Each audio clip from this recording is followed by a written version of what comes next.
Hi, this is Dana Gartner, Principal Analyst at Inter Arbor Solutions, and you're listening to Briefings Direct. Today we present a sponsored podcast discussion on the impacts to the global storage market now that the $67 billion Dell-EMC merger deal appears imminent. The proposed merger, which also includes EMC's majority control of VMware, has been controversial from the start. A massive and complex financing apparatus largely built on private equity debt undergirds the deal, with privately held Dell taking over the publicly traded EMC and VMware Federation. This largest IT vendor deal ever is expected to close sometime between now and October 2016. While EMC CEO and Chairman Joe Tucci has assured the storage and IT infrastructure market that the mega deal means business as usual, many observers, including analyst firm Gartner, take a different view. We're now joined by two storage industry experts to explore how consumers of storage infrastructure can best prepare for the expected storage shockwaves from the Dell takeover of EMC and VMware.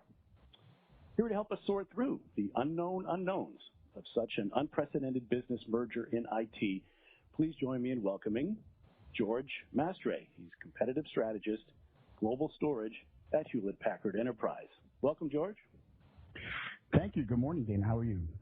I'm well. We're also here with Craig Rice, business architect at Integris Solutions Group. Welcome, Craig. Good morning, Dana. Good morning, George. Welcome. George, let's start with you. Even before this Dell acquisition of EMC was announced back in October, the storage market has been undergoing significant transformation. So before we delve into the impacts of the deal itself, let's set some context here. What's been the major trends impacting the global storage business, and why did that prompt such an unprecedented merger in the first place? Well, that's kind of a loaded question. That's a good question, actually. So obviously we start with Flash. Flash, historically, as primary storage sort of as the main focal point in the data center, historically the technologies have evolved, right? Well, in the case of Flash, we're not talking about an evolution, we're actually talking about a revolution, right? It's completely trumped what you have with spinning disk. And so you kind of saw a lot of different opportunities for a lot of different vendors to kind of jump in here and be this first with Flash kind of thing. And what we saw was that EMC didn't really have a head start, technically, right? And so that hurts, right? You have vendors like a Pure Storage or ourselves, obviously, but we're not really a smaller player. But you figure Pure Storage or some of these other names, SolidFire, Caminari, whatever, right? And they're coming out and they're all over the place. And as companies are sort of consolidating their primary storage into these Flash footprints, which could now be really kind of be hyper-dense now, if you will. What we found is that other technologies sort of emerge, and these technologies and these trends have sort of been here for a while, but now they've sort of come to the forefront where they're very complementary to primary storage, where you have now use cases in your data center where you can take advantage of things like hyper-converged or software-defined, or even just really sort of reinvest in file. And so now you're looking at sort of a data center that needs to have a completed picture. And for all of EMC's bravado, for all of their product set, for all of their ability to sell, the completed picture isn't something that necessarily has always looked pretty from them. And these things were happening. We saw the result, which is the constant revenue decline, right? I think they're in 6 consecutive quarters of revenue decline, and in some cases they've taken a pretty bad hit. I mean, they've lost the mid-range. The number one product in the mid-range is the HPE 3-part. They lost that. That was like their staple. They've seen VMAX revenue decline by almost 50% or more in the last few years. And so it really sort of has painted this picture of this huge conglomerate, monolithic company kind of maybe losing its way, and a merger was the right time. Right. So we've got technology changes, there's economics issues. But it's interesting, Craig, in the storage market, there's more and more demand for storage. People have more and more data and more formats, and they want to use it more strategically. How is it that we've got, on one hand, growth in demand for storage, but economic ills, as George has pointed out, for EMC's traditional business? I agree, but I disagree a little bit with George. I think Flash is a contributing component here, but really the catalyst here that's causing the greatest amount of disruption, I think, is shareholder value. Let's take a look at what's transpired over the past year, right? We have an activist investor that's been bullying EMC for quite some time to divest themselves from VMware. VMware is kind of that catalyst that adds value to their storage array. We look at other organizations such as NetApp and how they had to acquire SolidFire. We have companies such as Pure that, another IT consultancy company has a measurement that they prefer people to be in the top right corner. How can an upstart like Pure that's done maybe $200 million in sales be innovating a leader that companies want to fall behind? When you look at this, the whole challenge, the true disruption in storage in the IT market really stems from shareholder value. What uniqueness do any of these mergers and acquisitions bring to the end user customer? How does a technology change or an innovation of flash drive value, not to IT, but to the lines of business? That's what we've been seeing here at Integris. Mm-hmm. Okay, so clearly there's business motivations from EMC and Dell that might not necessarily be the same motivations that their customers are facing, but this deal seems imminent. It seems like we're going to go ahead with this unprecedented amount, largely funded through private equity. Joe Tucci tells everyone it's business as usual, don't be worried, but we saw in a recent research report from Gartner that this will impact customers of both vendors, no question. And they suggest that it could take 2 or 4 years for the storage market to settle out and for more clarity to come to that. So what are some of the biggest risks, as you see it, George, for storage architects and buyers at this time with this deal in the works? So I just want to clear 2 things up here. One, I totally agree with Craig, right? So I think he brought up a really good point about the financials, which I didn't necessarily dive into. So I think actually if you take both of our points together, you sort of get the picture. 2, I don't necessarily agree that the storage market is going to be in some type of I don't know, or confusion, state of confusion, waiting to settle. EMC's business customers, their business partners, they might be in a state of confusion, but I think storage is pretty solid in general. When you take a look at the other vendors and what they're doing and what their numbers look like, whether it's technical value or financial value, I think the other storage vendors are there. That said, to your point, to your question, I think what we have to take a look at is what EMC is telling people and what other people who are doing investigations on their own are finding. And we're seeing that those things are sort of contradicting one another, right? So there's been CRN articles, there's been Register articles that sort of talk about where EMC is telling everyone, hey, this is going to be great. This is how, this is going to go well. The 2 companies combined are going to be $80 billion worth of revenue, blah, blah, blah, blah, blah. The reality is that's not going to be the case, right? Both companies are seeing revenues continue to decline. As they merge, yeah, probably there's not going to be any overlap, and we've been saying that for a while. I mean, we just take a look at the storage portfolio. You're really not going to see a lot of overlap there. I mean, EMC is going to announce a new product this week that everyone's expecting to really kind of jump into that entry-level space, and so they're probably going to even create a displacement for Compelling. And, of course, Dell's telling people, hey, no matter what happens, we'll still support Compelling for 5 years. That's pretty much saying, hey, this product's dead, right? So, again, most people sort of agree that that's going to happen. So from a product set perspective, you're not going to really see too much craziness. You're going to have the same EMC salespeople selling the same stuff, right? They're going to be selling servers too now, which could be a good thing or a bad thing depending on where you're coming from. But what we're not going to see is any type of growth. There's no way there's going to be any growth. They're talking about cutting $2 billion worth of expenses just to pay for this $67 billion deal. That's huge. I mean, that's a huge number. Cutting your expenses that much in order to show an increased revenue, assuming you don't lose any customers or lose any executives as this merger comes complete, is just a huge risk. I mean, it's not even a risk. There's no way. It's an uncertainty. I mean, there's no way it's going to happen, right? So in order for them, and I think there's a CRN article that talks about this, in order for them to actually show revenue growth, they actually have to see a 7% improvement on top of the $74 billion that would combine the 2 companies together. That's what they would be today. That's crazy, right? 7% on top of that, from 2 companies whose revenue continued to decline. So how is this merger all of a sudden going to stop the revenue decline and turn it around and bring it up 7%? I mean, I get all, we could talk about financials all day, but you've got to have a compelling product set for that. They don't have it. So I just don't see it. And Dana, this is Craig. I like to emphasize one thing that George said. So I have some unique insight. You know, we're a partner that used to be exclusively EMC. We've kind of seen the writing on the wall. We've been working with HPE and transitioning over. We have a lot of good friends that have worked at EMC for 10, 12, 15 years. And that highly competitive sales culture environment of EMC, that's a lifetime. These key leadership positions from district managers, area managers, engineers are leaving the company in droves. Why are they leaving? If this is such a good deal and things are going such forward, I have customers saying, hey, what happened to, quote, Bob Smith? He'd been our rep or our district manager for 10, 12 years. Why did he leave and go there? Right. I think that just leads credence to George. We certainly have very big and different cultures here where EMC has always been focused on enterprise, large companies with an aggressive sales force, very involved sales force.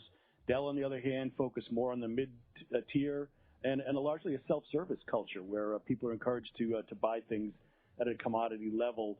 So what does that mean for enterprises? Are they going to see the Dell culture come to the EMC market, or will the EMC market go to the Dell tier? How do you see these cultures melding, particularly in the sales, that inflection point between the customer and the vendor, George? I mean, dude, here's the thing. This gets kind of a little frustrating because we're dealing with the greatest sales spin marketing company of all time. I mean, literally, they are the Michael Jordan of sales spin and marketing and everything else. Maybe not so much in product delivery and all that other stuff, but the reality is these guys know how to talk the game. I mean, it's like everyone went to the Don King school of selling, right? They can just promote all day, and so they do a really good job of being really Don King-like. Every single one. Just for those who don't remember, Don King was a huge boxing promoter in the 80s. So Google them. So that said, they're all that, right? And so they're really good at that. That being, just all of that. The reality is, it's such a I mean, for me, it's very frustrating because there's nothing here, right? There's nothing there. We take a look at the revenues, the product set. I mean, it's just nothing here. So you're looking at two completely different product sets. There's nothing compelling about it. Now take that a step further. Why are people so interested in this? Why is everyone in love with this merger? The reality is because people love EMC. It's the badge. It's the sales badge. It's the resources. It's the fact that they make you feel good. They come to your house. They make you hot cocoa. They tuck you in at night. That's what they do. That's how you sell. They're great at it. Nobody does it better than them. They literally set a bar of selling that no other vendor has even attempted to approach. I mean, it's you got to tip your hat. But how will that change, George? Well, that's just it. It takes resources, right? That's the point, right? That takes resources. You've got to invest in that. You've got to put a lot of money behind that. You've got to create a huge support infrastructure. So take a look at in terms of how each company invests in their R&D, just to put it in perspective, right? I think Dell's numbers or public numbers are somewhere in the area of 10%. EMC's numbers are somewhere in the area of 25%. Might be a little bit more than that. Think about the resources. EMC is a resource-heavy company. Dell is a very lean company. They're very much an assembly line company. Let's push it out here, and we'll make our revenue through through volume, and don't worry about the margins. And that's what they've shown. So you're looking, it's almost contradictory cultures, contradictory selling styles, and now you have to put them together. The problem is that most people believe, blindly so. I think there's an ESG report that targets EMC customers and says, hey, guys, how do you feel about this? And 75% of the people who responded to that said, oh, well, we're fine, nothing's going to change. And that's crazy, right? Because you go to their target customer base, the people who are EMC loyalists, and what do you expect them to say? That's like going to a kid and asking him if he's unhappy about his parents. But of course you're gonna get comfort levels. The kids are gonna say, yeah, sure, I love my parents. What are you talking about? And it's the same kind of thing. So that's what ESG did, and that's what they did in the publisher's report. What's actually telling is that 25% of those people are concerned, right? 25% is a big number for people who are EMC loyalists. That's a huge number. We have to consider that. At the end of the day, when this is all completed, those 25% are right to be nervous about this, right? There's no way Dell didn't just raise $45 billion. It's not like they went to the bank and asked for a $45 billion mortgage. They actually raised $45 billion in private equity. That means they don't really even get to say how the money's spent anyway. Well, sure, they had to show a game plan and show how things were going to work to get the money. So, of course, they had to have a plan. And, of course, the private equity investors were no problem, bought into the plan when they gave the money. But they still have to return on that, right? And that means you're not going to be resource heavy the way EMC is today. You're not going to invest in your business the way EMC does today. You have no choice. You've got to recoup it. So we see the data. It's already there. Dell's told people, look, we've got to cut expenses by $2 billion a year. How can you be resource rich, resource heavy, the way EMC is today, and cut $2 billion in expenses? You just can't, right? You can't have it both ways, right? It's one or the other. There's no way around it. So I think there's a lot of EMC customers out there that are just due for a major wake-up call. Mm-hmm. Now, Craig, George says the halcyon days of EMC sales is coming to an end, that they won't be spending the money to have that sort of sales force. Is that what you're seeing? And what's wrong with going to the Dell model of straightforward, information-based, ordered online approach to storage? Well, we are seeing that. Like I mentioned earlier, Dana, there's a lot of people that have been long-term tenured. They're kind of the soul of EMC. They're leaving the organization. There is nothing wrong with going to this streamlined assembly line model. I hope they do it, and I hope they do it successfully, because what that means for a partner like myself that's focusing on HPE, they're taking value out of the equation. Their buyers are going to come to Dell-EMC, and they're going to buy solely on price. Going to George's point, raising $50-some-odd billion in private equity, you got to do an awful lot of volume to pay back those type of people. When you start to add value and you understand the customer's business like we do and other HPE partners do because of the portfolio which HPE has, it's going to become a very clear night and day difference of who's going to be able to provide a business the ability and technology and the partnership to grow from 10% of their market share to 20 to 30. I don't know many businesses that just want a low price and don't want value and don't want a partner to help them grow their business. Now, Craig, the Dell EMC model is not that. Doesn't this come at an interesting time that as people are looking at storage more through a hybrid, where they're using flash, they're using different arrays, they're investing in SAN, there's this ability to do more with storage across more transformation areas of their business. But at the same time, we're expecting Dell to go more to a commodities approach. Isn't that contradictory to where the market is headed, where you're to do more intelligent, thoughtful, strategic approaches to storage? And Craig, correct me if I'm wrong, it seems that Dell is taking a risk by not having a more sophisticated approach to sales, if that's what they're going to do. Oh, 100%. I mean, they're not taking a risk. They're betting the whole company. They're putting everything in on black. And I think that's kind of concerning to me if I was a customer looking at that. They're going to be so debt heavy, so focused on storage. What about innovation on compute? Storage is just not alone. You have all these applications, all these business processes that need to rely on compute. What type of innovation are they going to do? And let's make that even a little bit more cloudy.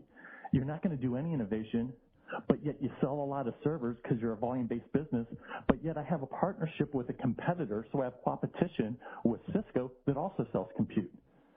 Now, how can the two of you offer something unique? How can they bring out a product like Apollo or Moonshot, right? You need to do more than just innovate on storage. You need to innovate across the whole IT spectrum. Right. I don't see them doing that because they're going to be so debt heavy, so laden. They have to trim all these costs and expenses. And by the way, they got to do an awful lot of volume. If you're doing volume, you can make the best little widget, whatever that widget is, but how do you bring out that next product line? How do you impact the market? How do you change the industry? How do you bring out something like what HPE is doing with composable infrastructure? Where's that innovation in Dell's model? All right, George, clearly business not as usual in the sales force. What can organizations who might be heavily EMC oriented, or for the smaller size organization that are using a lot of Dell, how can they protect themselves? They can hope for the best. They can hope that things don't change for them. But what sort of assurance can you put in place so that no matter what happens with Dell and EMC, you can still continue to do your business as usual? That's actually a good question. So let's start with the easy side of this. The Dell customers, I mean, the product set is easy to either stay in or move to something else. So if you choose to stay with the new Dell-EMC, there's a million ways to sort of graduate from Dell into EMC's portfolio. So, and of course, there's a million ways to get off of Dell's portfolio easily. So, those customers are relatively safe. I would think it's relatively low risk. I mean, I think the challenge that they have is if you have some customers, it's not going to be technical, but it's certainly going to be relationship-wise. And I don't mean to disparage Dell. And if this comes across as disparaging, let me apologize sort of upfront for it. But Dell isn't necessarily known for being a relationship company, right? So I don't know that relationships are all that important, but you may have business processes in place. You may have contracts in place, things like, so you're sort of getting things at a certain dollar per gig or a certain price point. So that, okay, there's some risk to that, but I mean, that happens in business every day anyway. So really very little risk, I think. Let's flip it over to the harder question, which is the EMC guys. The thing about EMC from a technical perspective that's always lost in the conversation, and other vendors, you get into this whole vendor bashing sort of FUD thing. Take all of that off the table, right? Forget that I work for HP or anybody else. While EMC products may work, there's no question that it's much longer to get. It takes a lot longer to get those things set up and in place than other products, right? Than other vendors' products, and so you've now not just made a financial investment, but you have a significant time investment, a significant training investment. That's a lot trickier. If you're not happy with this new combined entity, if you're not happy with the direction, if you're not happy with the product set that you're going to get going forward, you have a long road ahead of you, right? You're going to have to talk to some vendors. You're going to have to figure out how to migrate off of that stuff. You have to figure out what your direction is. I would give those customers the same advice I give any customer, right? What's your plan, right? What does your world look like in 3 years, in 2 years, in 1 year, whatever it is? But tell me what utopia looks like. Give me that. And then we'll figure out how to make the technology fit that, right? And I don't think those customers should be making concessions for the technology or the technology vendor or the technology vendor story. They should be making those vendors either deliver or move on to a vendor who can. And those are the conversations I think they have to start having. So in a way, this is an opportunity, right? You can EMC customers who've invested in a lot of infrastructure can now look around and say, well, you know what? Maybe this is an opportunity for me to shrink my infrastructure to take advantage of the fact that it's a buyer's market in storage, to take advantage of flash, to take advantage of all these different things and see what I can do to sort of restart my infrastructure and get me closer to what my dream vision of my data center would look like. It could be a long winding road. You probably may want partner companies. I think partners are critical. I think the one thing that everyone has in common is Dell, EMC, HPE, IBM, no matter who you're talking to, they're all talking about partners and how important partners are. And I think this is the best time in the world to lean on those partners and say, guys, help me navigate through this. The challenge is finding an impartial or unbiased partners, right? Everybody kind of works with one specific vendor, and in that way, they're just an extension of the vendor. But there's a lot of good ones out there. I think this is the best time to lean on those guys, if for nothing else than just to get the consultative advice. Right. Greg, anything to offer on that? I think George put it very eloquently. This is great for partners. This is where we can really add the value on behalf of the OEMs and ourselves. And to George's point, I mean, we do that to our customers. 2 years ago, we were exclusively EMC. We made a business decision to transition, but again, we have relationships with our partners that we just can't leave them high and dry. So what we're advising them is what we call our sneak peek assessment. Let's take a look at what your business needs are going to be over the next 2 to 3 years. We want to establish a 5-year roadmap, and then let's do something very simple. Let's go on an EBC, an Executive Briefing Center visit, with Dell and EMC and see what the roadmap is.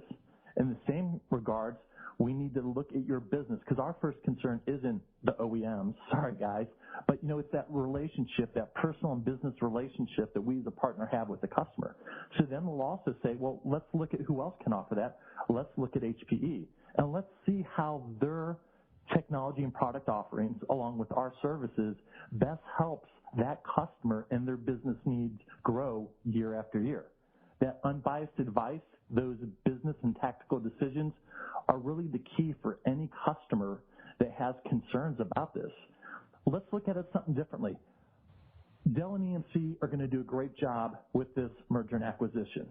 The question is, at the end of this, will they be able to provide significant enough value to their customers for their customers to wait? And then those customers need to ask myself, can I put my business on pause? Can I put it on hold for the next 2 to 3 years while these two companies work through that? And if you look at some of the recent acquisitions or spinoffs that Dell has done, they just spun off their Pro Systems. They were anticipating to get $5 billion for it. They sold it off to NTT for $3 billion. That's 30% less. If that's a precursor of what's to come, then a business has to really think, can I afford to wait? What is the time frame here, George? Craig mentioned 2 or 3 years for Dell and EMC to provide a unified pipeline and roadmap for strategic planning and thinking. Other vendors like HPE can offer them that sort of vision now. Is the next 2 or 3 years that important in business and IT transformation? It seems to me we're at a point where business agility, getting new systems in place to accommodate things like user experience expectations, big data, Internet of Things, these are driving change very rapidly. So waiting 2 or 3 years is seeming to me a very long time for making strategic decisions. Yeah, but let's put that in perspective, right? So the only constant in this industry is change, right? I mean, things are always going to get better. I mean, social media has created a sort of data, an endless stream of data that's going to be written all the time. Internet of Things is kind of exacerbates that, right? So you see there's so much, I mean, change is always going to be here. So every vendor is always going to be changing in some way, shape, or form. They're always going to be evolving. They have to, right? Otherwise, they're going to be left behind. I mean, I think Craig brought up a really good point earlier about NetApp and what happened at NetApp, and now they're buying SolidFire. And what's that, like their 5th or 6th different attempt at getting into the flash market? So you're certainly looking at that sort of world where change is constant. Either you stay in front of it or you're going to get left behind. I think the issue for EMC customers is for the next 2 or 3 years is not so much the roadmap, the combined product set, because I think we all agree, I think everybody agrees, there's very little overlap here. I mean, no one wants to sort of disrespect. If you grow up in the hood, you call it diss, so nobody wants to diss Dell here, right? But the reality is there's nothing in the storage world that Dell has, or very, very little in the storage world that Dell has, that isn't going to be replaced by EMC. And EMC doesn't really sell servers and everything. Sure, there's some questions around VCE and vBlock. Is that really going to be their investment? I mean, why would you continue to partner with UCS when you have servers already? So that stuff is real questions. And that's probably kind of one of the points that Craig made so well before. But the reality is that's not where you're going to feel the pain in the next 2-3 years. Where you're going to feel the pain over the next 2-3 years is what is in that thing that made EMC special, is in the fact that they make you feel good about your purchase and the fact that they support you and they deliver what they say. See, here's the thing that no one ever thinks about with EMC. EMC walks in there and tells you, what's your application? What do you need? What you're looking for? How do we solve it? And they bring you 50 billion experts that come in and talk about your needs and tell you that they're going to give you a solution that solves that problem. And everyone says, great, I'm in. And then everybody bought EMC because they gave you that whole, hey, I feel great about this feeling. No one ever stops to consider the fact that other vendors could do the same thing in about 10,000 less steps. And that's those 10,000 steps, all the things that requires EMC to give you what they said they were going to give you. And they deliver, there's no question about it. But all the steps that go into that, that's where you're going to feel the pain. For the next 2-3 years, you've got to combine support companies. That's a problem. You've got to change your business model, which is going to impact the support companies That's a problem, right? Your services arm, the people who are going to leave, the point that Craig made earlier, but not just the people who are going to leave, but what process is going to survive? Because you'd have to be a blind fool to go into this thinking that nothing is going to change. That's ridiculous. Of course something's going to change. Even if everything worked out in the way that Joe Tucci said it would, there would still be a lot of change. There would still have to be some concessions. So there's no question about it. Things are going to change. So the one thing that made EMC great, making all of those steps to give you what they promised feel painless and making you feel good. All of that's where you're going to feel the pain for the next 2-3 years. And I think Craig nailed it. It's going to take about 2-3 years for them to sort all that out. That's where the problem lies, and that's where this is going to impact customers, and that's why now's a good time to sort of maybe start thinking about going elsewhere or looking in another direction. Mm-hmm. Okay, we're coming up towards the end of our time. Let's get a couple of concrete, practical recommendations in place. So if you want to hedge your bets, if you want to diversify, you have some unknowns about Dell and EMC. Even if things go 100% on track as they profess, it's going to roil your organization to some degree. What do you do? How do you get assurance of reducing your risk as a consumer of storage? Let's start with you, Craig.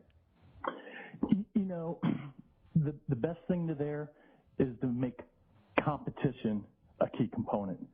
I've read a couple reviews from a couple well-known organizations that say, get it in writing. I worked at EMC for a while. I worked at HP a while over the past decade. Prior to this change, a lot of salespeople would always do that writing thing. Mr. Customer, I guarantee this. When they leave, what good is that guarantee, right? They're a publicly traded company. Prior, you can't commit that to writing. Will Dell and EMC that going forward? I don't know. So the best way to keep them honest is to find a partner such as Integris. There's many other good partners as well. Have them say, let me evaluate some competing technologies. Competition will always keep each other honest. I think that's the simplest and most efficient and least impactful way that a prospective customer can determine, do I want to go with Dell-EMC, stay that way? Do I want to go with HPE? Do I want to go with anyone else? Is to bring competition in with a partner so they can equally evaluate what they have to offer. George, last word to you. Recommendations on how to reduce your risk as a consumer of storage for the next several years. Yeah, so the best way, buy HPE, no more risk. That's what HPE stands for, helping people everywhere. Okay, aside from that, I would say the best way to reduce your risk is simple. I think Craig just made a huge point. Find partners you can work with that are really good. Integris is a good one. There's others. But find partners who are out there who can really take care of you and have your best interests at heart, that whose interests aren't aligned with another vendor's interest, right? It's great that they resell a vendor's product, but the best partners tend to have expertise across multiple vendors, and I think that the best partners, have expertise across multiple vendors, and I think that's what you want to look for. So I think that's important. I think the other thing is have a plan. Make a plan. So I can say this honestly because I know one thing I know about HPE in terms of the enterprise. We absolutely make the best product. So I don't have to kind of give you a commercial to buy my stuff. I know that we have the best product. You'll wind up here eventually. So what I will tell you is make sure you sit down and get to a desk and write what your perfect data center looks like.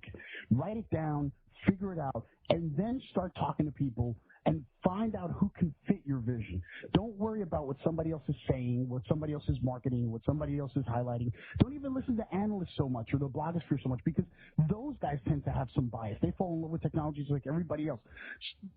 Write your perfect data center. Think it through, write it down, and then start talking to people. And the people who can fit your vision, those are the guys you want to talk to. The people who ask you to make concessions to fit their product set, those are probably the guys you want to walk away from. And so that I would think that's the best way to reduce risk, is if you just essentially invest in yourself. Okay, well, I'm afraid we'll have to leave it there. We've been discussing the impacts to the global storage market now that the $67 billion Dell-EMC merger deal appears imminent. And we've seen how the mega deal means that in the next few years, almost certainly, it will not be business as usual for EMC and Dell users, and that they're going to have to make some adjustments or at least anticipate a different culture across their storage and IT infrastructure markets. So please join me now in thanking our guests. We've been here with George Mastre. He's competitive strategist, global storage at Hewlett-Packard Enterprise. Thank you, George. Thanks. We've also been here with Craig Rice, business architect at Integris Solutions Group. Thank you, Craig. Thank you, Dana. Thank you, George. It's been a pleasure. And a big thank you as well to our audience for joining us for this Hewlett-Packard Enterprise-sponsored storage market transformation discussion. I'm Dana Gardner, principal analyst at Inter Arbor Solutions, your host for this ongoing series of discussions. Thanks again for listening, and do come back next time.